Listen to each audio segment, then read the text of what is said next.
हैं आप? उम्मीद करता हूँ खैरियत से होंगे। मैं आज मोहम्मद रज़वी और आप देख रहे हैं रज़वियों का नेटवर्क।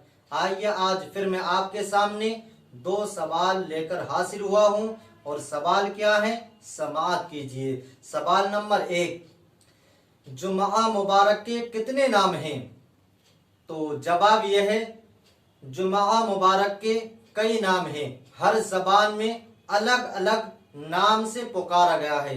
जैसे अरबी में यौमुल जुमा और सैयदुल अय्याम, अफजलुल अय्याम, 3 नामों से अरबी में पुकारा गया है। और उर्दू में हम इसे जुमा कहते ही हैं, फारसी में आदीना और हिंदी में शुक्रवार और अंग्रेजी में तो फ्राइडे बोला जाता है।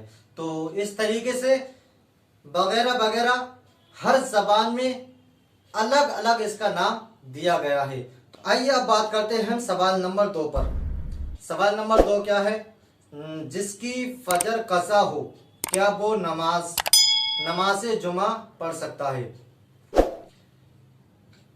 आइए इससे पहले तो मैं आपको ये बता दूं कि हमें नमाज फजर कज़ा ही नहीं करनी चाहिए, और क्योंकि हमें नमाज की ज़्यादा से ज़्यादा पाबंदी करनी चाहिए, क्योंकि अल्लाह तबारक व तआला ने हम पर ये 5 वक्त नमाजें फ़र्ज करार दी हैं।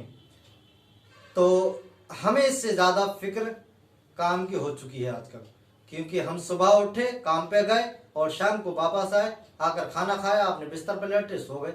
नमाजों की कोई फिक्र नहीं, नमाजों को हम कोई अहमियत नहीं देते। और हालांकि हमें होना ये चाहिए था कि और दिगर कामों से ज़्यादा नमाज को अहमियत देनी चाहिए थी। लेकिन बिरादरानी मिल्लत इस्लामिया, आइए सवाल समाप्त कीजिए। सवाल का जवाब ये है कि साहिब तरतीब नहीं है, और अगर मसलन उसके जिम्मे 5 वक्त की नमाजों से ज़्यादा कज़ा हो गई हैं और वो नमाज जुमा अदा करता है तो उसकी नमाज हो जाएगी। मसलन अगर वो कम करते करते कम बाकी हो फिर भी उसकी नमाज हो जाएगी।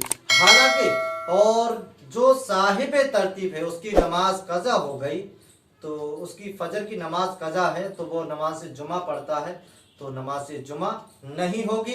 अगर टाइम है तो कज़ा नमाज अदा करे और उसके बाद नमाज जुमा पढ़े तो नमाज जुमा हो जाएगी। हाँ, अगर याद नहीं रहा और जुमा पढ़ लिया तो नमाज हो जाएगी, दोहराना ज़रूरी नहीं।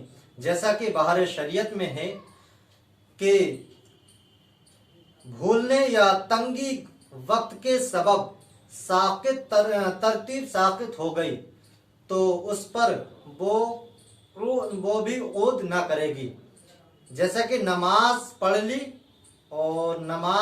ली उसके बाद याद आया तो उसका यादा ज़रूरी नहीं, अगरचे बहुत वक्त में बहुत गुंजाइश है लेकिन यादा ज़रूरी नहीं। भूलने के बाद है ये। अगर हमें याद है नमाज जुमा पढ़ने के लिए जा रहे हैं तो हम पहले अपनी फजर की कज़ा पढ़ें, उसके बाद नमाज जुमा को तरतीब दें। तो बिरादरानी मिल्लत इस्लामिया, मैं उम्मीद करता हूँ कि आप इस मसले को बहुत अच्छी तरीके से समझ गए होंगे। अगर नहीं समझे होंगे तो कमेंट बॉक्स में कमेंट करके मुझे ज़रूर बताएं ताकि मैं दोबारा इस मसले पर रोशनी डालने की कोशिश करूं। वल्लाहु व रसूलुहु आलम बिस्सवाब। अस्सलामु अलैकुम व रहमतुल्लाहि तआला व बरकातुहू।